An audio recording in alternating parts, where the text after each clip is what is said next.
Hello everyone, स्वागत है आपका इग्नू वाले चैनल पर। होप सो आप सभी स्वस्थ होंगी। आज हम स्टार्ट करने वाले हैं अपना BRL 001। आज से स्टार्ट हो रहा है और इसकी सीरीज़ जितनी भी आपकी 015 तक है उतनी क्लासेस हम इसमें एक एक ज़रूर देंगे सभी आपके कोड पर, ठीक है। और साथ ही साथ उसके बाद भी आगे सीरीज़ इस पर स्टार्ट होगी, आगे के टॉपिक्स पे कराए जाएंगे, ठीक है। Overview of retailing English medium की आपकी ये क्लास रहेगी। तो सबसे पहले आज की क्लास के जो टॉपिक्स हम पढ़ने वाले हैं सबसे पहले वो जान लेते हैं, ठीक है। देन क्लास को हम स्टार्ट करेंगे, ठीक है। तो सबसे पहले तो ओवरव्यू है रिटेलिंग का। तो सबसे पहले हमें पता होना चाहिए रिटेलिंग क्या है, ठीक है, या फिर रिटेल क्या है। सबसे पहले तो रिटेलिंग क्या है, उसके बाद रिटेल का एटमॉस्फेरिक या फिर एटमॉस्फेयर क्या होता है, रिटेल एटमॉस्फेयर क्या होता है ये जानेंगे। साथ ही साथ रिटेलिंग की इम्पॉर्टेंट के बारे में जानेंगे, इम्पॉर्टेंस क्या है एक रिटेलिंग में, ठीक। उसके बाद आएगा यहाँ पर हमारा discuss the reason for growth of Indian retail sector. Indian retail sector में जो ग्रोथ है, ग्रोथ के क्या रीज़न देखे गए हैं उन पे डिस्कस करेंगे। फिर हम यहाँ पर पढ़ेंगे various types of pricing strategies in retail. Retail में जो अलग अलग तरह की प्राइस स्ट्रेटजीज होती हैं, ठीक है, उनको डिस्कस करने वाले हैं। देन है यहाँ पर हमारा describe the stage of consumer buying decision process. Consumer का जो वस्तुओं को खरीदने का जो डिसीजन होता है और जो वो प्रोसेस होता है, कौन से ऐसे फैक्टर्स होते हैं जिस पर डिपेंड होता है, या फिर जो कस्टमर होता है, कंज्यूमर बिहेवियर किससे इन्फ्लुएंस होता है, उनके बारे में जानेंगे। फिर है यहाँ पर लास्ट क्वेश्चन आज की क्लास का, वो है हमारा यहाँ पे वर्सेस, किसके बीच में, मर्चेंडाइजिंग वर्सेस मर्चेंडाइज मैनेजमेंट, ठीक है। वर्सेस करेंगे मर्चेंडाइजिंग वर्सेस मर्चेंडाइज मैनेजमेंट, ठीक है जी। आपकी आज की क्लास के ये 2 से 5 टॉपिक रहेंगे, ठीक है। चलिए क्लास को स्टार्ट करते हैं। ओके, तो सबसे पहला है हमारा यहाँ पर रिटेलिंग। रिटेलिंग क्या होता है, मीन्स सेलिंग गुड्स और service directly to the final customers. आपने यहाँ पर याद रखना है, जो कस्टमर होता है या फिर कंज्यूमर होता है, वो कंज्यूमर वो व्यक्ति होता है जो वस्तुओं को खरीद के कंज्यूम करेगा अपने पर्सनली यूज़ के लिए, ठीक है। लाइक इंडिविजुअल कोई भी व्यक्ति हो सकता है, कोई भी हाउस होल्ड के लिए। लाइक एक मार्केट ले लेते हैं, जो आपकी वीकली मार्केट्स लगती हैं, उस मार्केट में मदर्स जाती हैं, हमारी सब्जी लेकर के आती हैं। तो वो सब्जी एक वीक की होती है और वो सब्जी पूरा घर बनता है, सब्जी जो है पूरे घर में बनती, पूरे घर के लिए बनती है और हम सभी खाते हैं, ठीक है। तो ये जो हम कहेंगे जो रिटेलिंग है, यहाँ पर सीधा सीधा समझना, रिटेलिंग मतलब वस्तुओं को बेचना, ठीक है, या फिर सर्विस देना डायरेक्टली सीधा कस्टमर को। और कस्टमर कौन होता है, जो कंज्यूम करेगा, जो फाइनल कंज्यूमर होगा, जिसका मैंने अभी एग्जांपल लिया, वही कहलाती है आपकी रिटेलिंग, ठीक है। For their personal use, personal use के लिए सब्जी आप भी खरीदने जाते हैं। फॉर एग्जांपल अगर आप जूडियो में गए, जूडियो से आप एक लिप बाम खरीद के लेकर के आए, या फिर आप एक ड्रेस आपको पसंद आ गई वो लेकर के आई, और उस आप बने फाइनल कंज्यूमर। क्यों? क्योंकि आप उसे परचेज करके लेकर के आए हैं और अब आप उसे यूज़ करोगे अपने पर्सनल यूज़ के लिए, ठीक है, ठीक है जी। चलिए उसके बाद retailing is when a shop or store sells thing to people for their daily use. Daily use के लिए कोई भी शॉप हो सकता है, कोई भी स्टोर हो सकता है, जो लोगों को वो चीज़ें बेचता है और वो लोग जो होते हैं उसे डेली यूज़ के लिए यूज़ करते हैं, ठीक है। जैसे कि हमारे क्लोथ्स, ग्रोसरीज, मोबाइल फोन्स, ऐसे बहुत सारी चीज़ें हैं, ठीक है, किसके अंडर आती हैं, रिटेलिंग के अंदर आती हैं। ओके, चलो अब यहाँ पर पढ़ लेते हैं रिटेल एटमॉस्फेरिक। रिटेल एटमॉस्फेरिक होता है लाइक एक रिटेल एटमॉस्फेयर सीधा सा इज एवरीथिंग जो स्टोर में होता है, जो अफेक्ट करता है कि आप कैसा फील करते हो जब आप उसमें चलते हो या फिर शॉप में जाते हो, ठीक है। सीधा सीधा सा कि जूडियो एग्जाम्पल है, मॉल एग्जाम्पल है, हम जूडियो जाते हैं, मॉल जाते हैं, कैसा लगता है, एकदम मतलब लाइक लाइट हर जगह होती है, ठीक है, चहल पहल होती है, ठीक है, बहुत सारी शॉप्स होती हैं, ठीक है, मतलब सॉन्ग्स चल रहे होते हैं, डेकोरेटिव होता है, वही है रिटेल का एक एटमॉस्फेयर। रिटेल का एटमॉस्फेयर होना बहुत इंपॉर्टेंट है। जैसे अगर किसी शादी में गए, किसी फंक्शन में गए, तो उसका जो डेकोरेशन होती है वो इंपॉर्टेंट रखती है, तभी लगता है कि शादी में गए हैं। ऐसे ही एग्जैक्टली रिटेल एटमॉस्फेयर भी होता है, जहाँ पर आपको देखने को मिलता है क्या क्या, आप उसे देखते हो तो कैसा दिखता है वो, कैसा फील करते हो, कैसे साउंड्स, मतलब आपका एक्सपीरियंस कैसा रहेगा। जो व्यक्ति पहली बार मॉल में गया है, पहली बार जूडियो में गया है, वो सारी चीज़ें ये फील करेगा, तो उसका एक्सपीरियंस कैसा रहेगा, बहुत अच्छा होगा। तो बंदा पहली बार मॉल में या फिर कहाँ गया होगा, जूडियो वगैरह में कहीं भी गया होगा। ठीक है, क्या क्या कौन कौन सी चीज़ें इंक्लूड करते हैं हम, लाइटिंग होती है, म्यूजिक होता है, स्टोर लेआउट होता है, डिस्प्ले होती है, डेकोरेशन होती है, स्मेल होती है, एंड ब्ला ब्ला ब्ला, यही सब होता है हमारा रिटेल एटमॉस्फेरिक। ठीक है, और ये आप अपनी इस 2 पिक्चर्स में देख सकते हो, एग्जैक्टली ऐसा ही होता है, यही होता है ना रिटेल एक एटमॉस्फेयर, है ना, मॉल जूडियो में सब कुछ। ठीक है, चलें आगे बढ़े आप। ओके, आगे क्या है, अब है हमारा why is it important in retailing. Retailing में ऐसे कौन से फैक्टर्स हैं, कौन से ऐसे पॉइंट्स हैं जो कि इम्पॉर्टेंट हैं। चलो, पहला है कस्टमर को अट्रैक्ट करना है। ठीक है, यानी कि सीधा वही एटमॉस्फेयर, अगर वो एटमॉस्फेयर होगा, अगर मॉल में एटमॉस्फेयर ना हो तो आपका जाने का मन नहीं करेगा, जूडियो में एटमॉस्फेयर नहीं होगा, आपका जाने का मन नहीं करेगा, क्योंकि आपका एक्सपीरियंस कैसा रहा, बैड रहा। ठीक है, कस्टमर अट्रैक्ट कब होता है, जब उसे वहाँ जा करके अच्छा लगता है। ठीक है, तो कस्टमर का अट्रैक्शन बहुत ज़रूरी है। ठीक है, कैसा होना चाहिए, एक वेल डिजाइन और एक प्लीजेंट स्टोर होना चाहिए। ठीक है, create a good mood, customers feel happy and comfortable, customer कैसा फील करे, खुश और कंफर्टेबल। ठीक है, बहुत लॉन्ग टाइम तक हम कहें कि वहाँ पर रहे, स्टे करे शॉप में। ठीक है, या फिर मॉल जूडियो जिसमें भी जा रहा है वो, और साथ ही साथ बार बार एक्सप्लोर करें वहाँ पर, उसी शॉप पे, उसी जूडियो में, उसी मॉल में। ठीक है, रिटेलिंग हो गया। फिर इन्फ्लुएंस बाइंग डिसीजंस, इन्फ्लुएंस करना है, लाइटिंग अच्छी है, म्यूजिक अच्छा है, अट्रैक्टिव डिस्प्ले है, ये सब क्या करते हैं, कस्टमर को अट्रैक्ट करते हैं, या फिर कहेंगे कि उसके डिसीजन मेकिंग में हेल्प करते हैं कि वो ज़्यादा से ज़्यादा चीज़ों को खरीदे। जितनी ज़्यादा मान लो लाइटिंग होगी, उतनी ज़्यादा आपको जितने भी प्रोडक्ट्स हैं वो प्रोडक्ट्स बहुत प्यारे प्यारे और सुंदर सुंदर से दिखेंगे आपको, और जो चीज़ आपको या फिर कस्टमर को पसंद आ जाती है, कस्टमर जिस चीज़ को प्रेफर करता है उसको तो परचेस करता ही है। ठीक है, फिर है बिल्ड्स अ ब्रांड इमेज। हाँ, ये जो पूरा का पूरा एटमॉस्फेयर है, ये ब्रांड की इमेज क्रिएट करता है। ठीक है, लोगों के बीच में, जो लोग हम कह रहे हैं जो ब्रांड खरीद रहे हैं, ये जो पूरा का पूरा एक रिटेल का एटमॉस्फेयर होता है, किसी भी एक ब्रांड का पूरा पूरी लोगों के बीच में अवेयरनेस क्रिएट करता है। ठीक, लाइक लग्जरी स्टोर हो गया और वर्सेस अ फन और अ कैजुअल स्टोर। ठीक है, क्या हुआ, एक ब्रांड इमेज बन गई, है ना, यूनिक आइडेंटिटी मिल जाती है। एक वो लग्जरी स्टोर है, ठीक है, वो हमारा फन स्टोर है, वो कैजुअल स्टोर है। ठीक है, उसके बाद इम्प्रूव कस्टमर एक्सपीरियंस, अगर हमारा जो स्टोर है वो वेल ऑर्गेनाइज है, क्लीन है, वेलकमिंग है, और जो हमारे कस्टमर्स हैं वो बार बार वहाँ पर आना जाना पसंद करेंगे।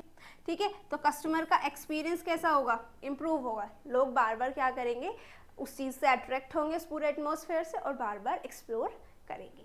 ठीक, encourage impulse buying, nice smell, attractive shelves, background music है, so can lead to unplan purchase. हाँ, अब इन सब की वजह से भाई एटमॉस्फेयर, अनप्लान परचेज, ज़्यादा चीज़ें हम क्या कर सकते हैं एज एन कस्टमर, अगर हम एज अ कस्टमर हैं और इन सब चीज़ों से बहुत ज़्यादा अट्रैक्ट होते हैं, तो इनको बहुत हम कहेंगे कि जो चीज़ हमें नहीं भी खरीदनी थी, जो हम सोच के नहीं गए थे, उसे भी हम खरीद लेते हैं, अनप्लान परचेजिंग हम कर लेते हैं। ठीक है, ये होता है, हम कहेंगे कि इसलिए रिटेलिंग में ये पॉइंट्स क्या होते हैं, इंपॉर्टेंट होते हैं, इसलिए रिटेल में या पूरा रिटेल का जो एटमॉस्फेयर है वो इम्पॉर्टेंट होता है रिटेलिंग में। ठीक, चलो आगे बढ़ते हैं।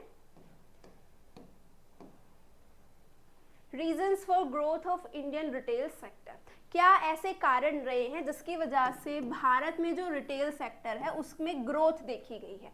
ठीक है, पहला पॉइंट है rising income level, income level का बढ़ना। ठीक है, people now have more money to spend on shopping, better food, cloth, gadgets. हाँ, लोगों के पास अब बहुत ज़्यादा पैसा है, लोग शॉपिंग बहुत ज़्यादा करते हैं, बेटर फूड, हेल्थ कॉन्शियस हैं तो बेटर फूड चाहिए उनको, क्लोथ्स उनको लाइफस्टाइल के चाहिए, गैजेट्स, टीवी होना चाहिए, एसी होने चाहिए, रेफ्रिजरेटर होने चाहिए, स्मार्टफोन होने चाहिए। ठीक है, तो उनकी इनकम लेवल पर ही तो डिपेंड करता है। जैसे जैसे लोगों की इनकम इंक्रीज हो रही है उस हिसाब से ही लोग क्या कर रहे हैं, अपना स्टेटस, अपनी लाइफस्टाइल चेंज कर रहे हैं। लोग बार बार शॉपिंग करते हैं और हेल्दी खाना खाते हैं, क्लोथ्स उन्हें नए नए चाहिए होते हैं डे टू डे लाइफ में। ठीक है, गैजेट्स वो यूज़ कर रहे हैं। ठीक, फिर है ग्रोइंग मिडिल क्लास।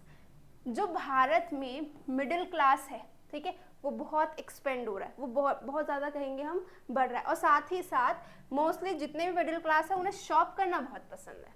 ठीक है, अपने कंफर्ट के लिए, अपनी लाइफ स्टाइल के लिए, तो मिडिल क्लास ग्रो कर रहा है। फिर अर्बनाइजेशन भी आया है। ठीक है, लोगों ने सिटीज़ में मूव करना या फिर माइग्रेट करना स्टार्ट किया है।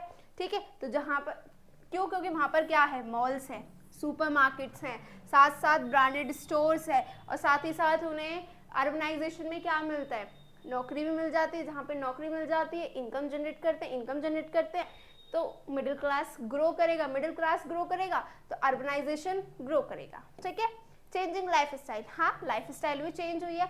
अब वो मॉडर्न रहना, स्टाइलिश रहना, ब्रांडेड प्रोडक्ट्स खरीदना पसंद करते हैं। वो चाहते हैं कि बहुत जल्दी और बहुत आसानी से क्या करें, शॉपिंग कर ले। उनके पास शॉपिंग के ऑप्शंस भी हैं, जैसे आपके पास भी हैं, अमेजोन है, फ्लिपकार्ट है, मीशो है, ऐसे बहुत सारे ऐप्स हैं। ठीक है, जिन पर आप एक ड्रेस देखते हो, सभी पे एक ड्रेस देखोगे, सभी के अलग अलग प्राइस होते हैं, कलर आपको मिल जाते हैं, आप बहुत जल्दी कहीं से भी फटाफट से परचेज कर सकते हो, है ना। फिर increase in working women, working women increase हुई है नहीं हुई है? जब वुमेन भी अब वर्क कर रही हैं, जॉब कर रही हैं, तो फैमिली की इनकम क्या हुई है, इंक्रीज हुई है। अब जब इंक्रीज हुई है तो शॉपिंग, अब जब वुमेन है, जॉब कर रही है, अपना पैसा हम कहेंगे जनरेट कर रही है, तो शॉपिंग भी करेंगी। ठीक है, और वुमेन्स की बहुत सारी डिमांड होती है तो उन्हें वो कंप्लीट करेंगी नहीं करेंगी। अब जब डिमांड है तो शॉपिंग करेंगी, और जब शॉपिंग करेंगी तो क्या होगा, शॉपिंग बूस्ट होगी, इंक्रीज होगी। ठीक है, लाइक फैशन के लिए, होम केयर के लिए, ऐसे बहुत सारी चीज़ें। ठीक, चलो आगे बढ़ते हैं। Young population, India has a large number of young people. हाँ, इंडिया में बहुत ज़्यादा यंग पीपल हैं जिन्हें क्या पसंद है, आप, मैं, हम जैसे बहुत सारे हैं जिन्हें क्या पसंद है, शॉप करना पसंद है, ट्राई करना, नई नई चीज़ें ट्राई करना हमें बहुत पसंद है, ट्रेंड्स को फॉलो हम लोग करते हैं। क्यों, वी आर यंग, हम देख करके, हम कहते हैं कि चीज़ों को देख करके हम अट्रैक्ट होते हैं और फिर वही चीज़ हम करना चाहते हैं, उसी को ही हम प्रेफर करते हैं।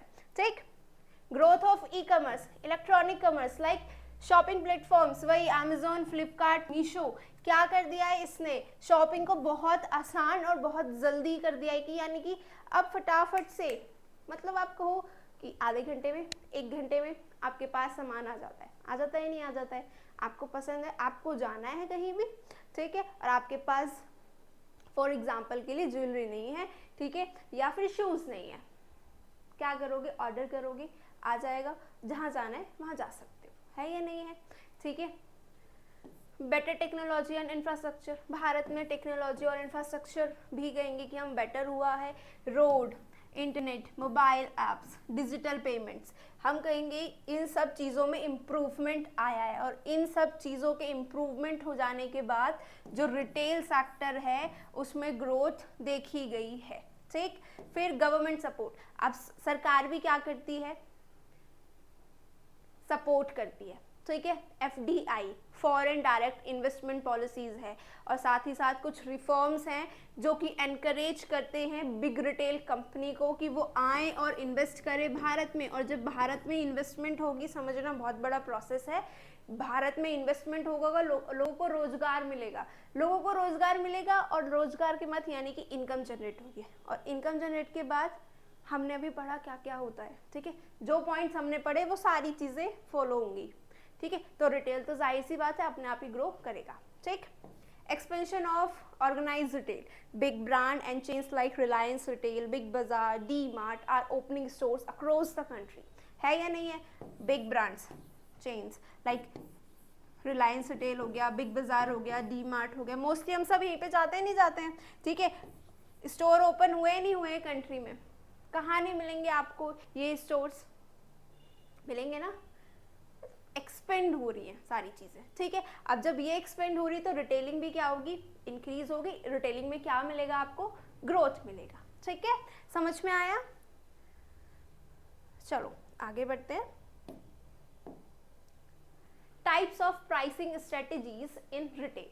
अच्छा, अब हमारे यहाँ पर टाइप्स पढ़ लेते हैं स्ट्रेटेजीज में कि प्राइस रखने के लिए हम कौन कौन सी, या फिर जो रिटेल में जितने भी सेलर्स होते हैं वो प्राइस को लेकर के कौन कौन सी स्ट्रेटेजीज अपनाते हैं, ठीक है। Cost plus pricing. The retailer add a fixed percentage. Fixed percentage उन्होंने, हम कहेंगे ऐड कर लिया एक रिटेलर ने, और वो फिक्स परसेंटेज कहलाता है प्रॉफिट, ठीक है, to the cost of the product. Cost पर ही लगा दी। जैसे कि फॉर एग्जांपल कोई एक वस्तु है 10,000 की, ठीक है, ये 10,000 की हम मान लेते हैं कॉस्ट लगी। अब उसे प्रॉफिट चाहिए नहीं चाहिए, तो उसने 2,000 का क्या किया, हम कहेंगे 2,000 उस पर प्रॉफिट रख दिया, और जो आगे बेची वो आगे चीज़ बेची 12,000 रुपये की, तो 2,000 क्या हो गया, वो ये जो 2,000 है, 12,000 में से 10,000 रिटेलर कॉस्ट निकाल देगा, जितने भी उसने कॉस्ट लगाई थी वो निकाल देगा, तो 2,000 उसे बचेंगे नहीं बचेंगे, परसेंटेज, ठीक है। चलो एक सिंपल सा और एक कॉमन सा मेथड है। अगर कॉस्ट 100 रुपये है तो मार्कअप 20%, तो सेलिंग प्राइस कितना हो गया, 120, जो मैंने अभी आपको बताया, ठीक है। चलो आगे बढ़ते हैं। Competitive price. प्राइसेस सेट हो जाते हैं कॉम्पिटिटर्स के बेस पर, ठीक है, कि कॉम्पिटिटर्स कैसे चेंज कर रहा है, ठीक है, और ये हेल्प करता है स्टेइंग इन द मार्केट, कि मार्केट में आप, हम कहेंगे कि लॉन्ग टर्म तक मार्केट में एक कंपनी, कोई भी रिटेलर रहे। जैसे कि एग्जांपल है, अगर एक कोई भी शॉप है जो 99 पर सेल करती है शूज़ को, तो रिटेलर क्या करेगा, वो भी सिमिलर प्राइस ही रखेगा। इसका एग्जांपल आप ले सकते हैं, जितने भी आपके आसपास के नियर बाई के, कहीं भी जाने के 15 मिनट 20 मिनट का जितना भी रास्ता होता है उसके लिए 10-20 रुपये लेते हैं। जितने भी रिक्शे वाले होंगे वो इतना ही लेंगे, ठीक है। अगर एक का प्राइस 15 है तो दूसरे का प्राइस भी आपको 15 ही मिलता है, तो वही होता है हमारा कॉम्पिटिटिव प्राइस। फिर है penetration pricing. Low prices set किए जाते हैं ताकि कस्टमर क्या हो, अट्रैक्ट हो। जहाँ पर कस्टमर को कम प्राइस मिलता है कस्टमर वहीं जाता ही नहीं जाता है, ठीक है। तो जिससे क्या होगा, बहुत जल्दी से मार्केट क्या होगी आपकी, इंक्रीज होगी एज अ रिटेलर, ठीक है। यूजफुल फॉर, ये किस लिए, ये जो पेनिट्रेशन प्राइसिंग है कौन करता है, न्यू स्टोर्स या फिर न्यू प्रोडक्ट के लिए किया जाता है, ठीक है। चलो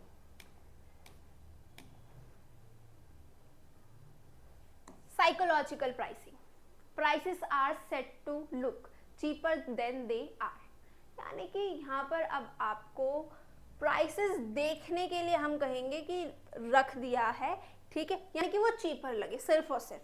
इसका एग्जांपल, आप जूडियो जाते हैं, जूडियो में आपकी चीज़ें शुरू हो जाती है 49 से, ठीक है, 50 की नहीं है, 49 है, 99 है, फिर 149 है, फिर 199 है, पूरी तो नहीं है, 50 की नहीं है, 100 की नहीं है, 200 की नहीं है, ताकि आपको क्या लगे, चीपर लगे, ठीक है। कस्टमर अब इसे ना, हम कहेंगे वो बेटर समझता है, और एक तरह से कह सकते हैं कि ये रिटेलिंग की ना कस्टमर को फूल बनाने की स्ट्रेटेजी होती है। कस्टमर बातों में आ भी जाता है, फूल बन जाता है कस्टमर, ठीक है।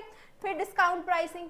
हाँ, जब कोई भी फेस्टिवल वगैरह है, ठीक है, तो क्या हो जाता है, 50%। दिवाली पर सेल मिलती है, नहीं मिलती है, कोई भी फेस्टिवल आएगा, कोई भी ओकेजन आता है तो आपको सेल मिलता है, ठीक है। फिर बंडल प्राइसिंग, 2 या 2 से ज़्यादा प्रोडक्ट खरीदने पर आपको एक चीज़ फ्री मिलेगी, या फिर किसी भी रेस्टोरेंट वगैरह पे, जोमेटो पे जाओ, ठीक है, कहीं भी जाओ तो आपको कॉम्बो मिल जाता है, फूड का नहीं मिल जाता। या फिर आपने सोशल मीडिया पे बहुत सारी रील्स या फिर शॉर्ट्स देखी होंगी, उसमें भी आपको कॉम्बो दिखाया जाता है। ये वही है क्या, बंडल प्राइसिंग, ठीक है। By one shirt, by one, एक शर्ट खरीदो एक फ्री ले लो, या फिर कॉम्बो मेल आपको रेस्टोरेंट में मिलता है, ठीक। ये होता है हमारा क्या, बंडल प्राइसिंग। चलें आगे बढ़े। चलो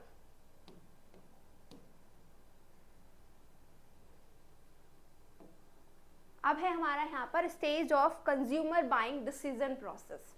चलो कौन कौन से ऐसे प्रोसेस हैं जिससे कि जो कंज्यूमर है वो वस्तु को खरीदता है। फॉर एग्जाम्पल कि कस्टमर को रियलाइज हुआ कि उसे किसी चीज़ की ज़रूरत है, घर में चीनी नहीं है, चीनी खरीदनी है, ठीक है, शूज़ नहीं है, शूज़ खरीदने हैं, ठीक है, शूज़ पुराने हो गए, नए शूज़ लेकर के आओ, ठीक है, नीड।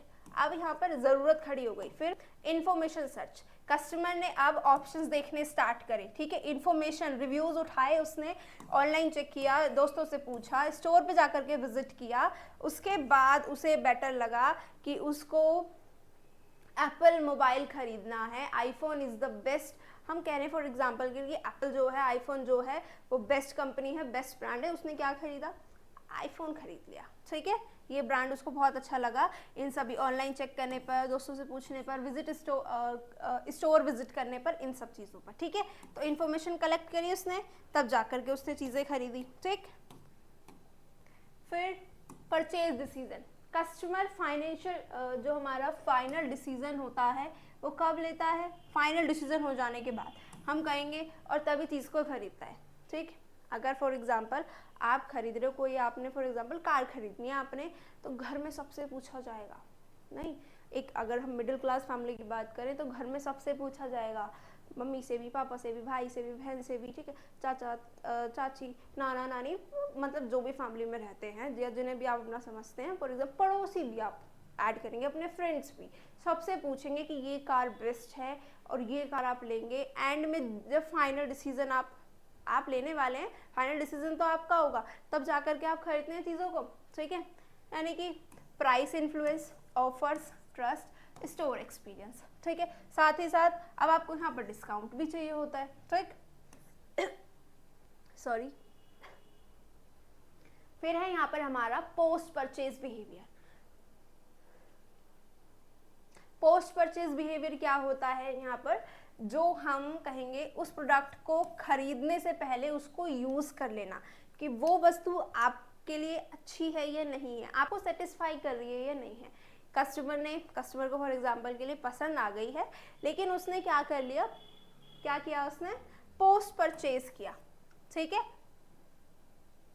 अब क्या करेगा, उसने यूज किया प्रोडक्ट को, अब वो सोचेगा कि वो जो वस्तु उसने खरीदी है वो अच्छी है या नहीं, ठीक है।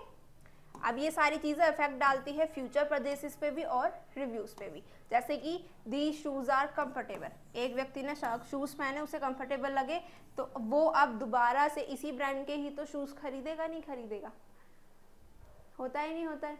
अगर आप ले आए सैमसंग का फ़ोन, ठीक है, आगे भी आप सैमसंग ही खरीदोगे, आपको अच्छा लगा, अगर अच्छा नहीं लगेगा तो क्या आगे खरीदेंगे, नहीं खरीदेंगे, ऐसा ही, ठीक। चलो अब है यहाँ पर हमारा मर्चेंडाइजिंग वर्सेस, और क्या था हमारा, मर्चेंडाइज मैनेजमेंट, यही था।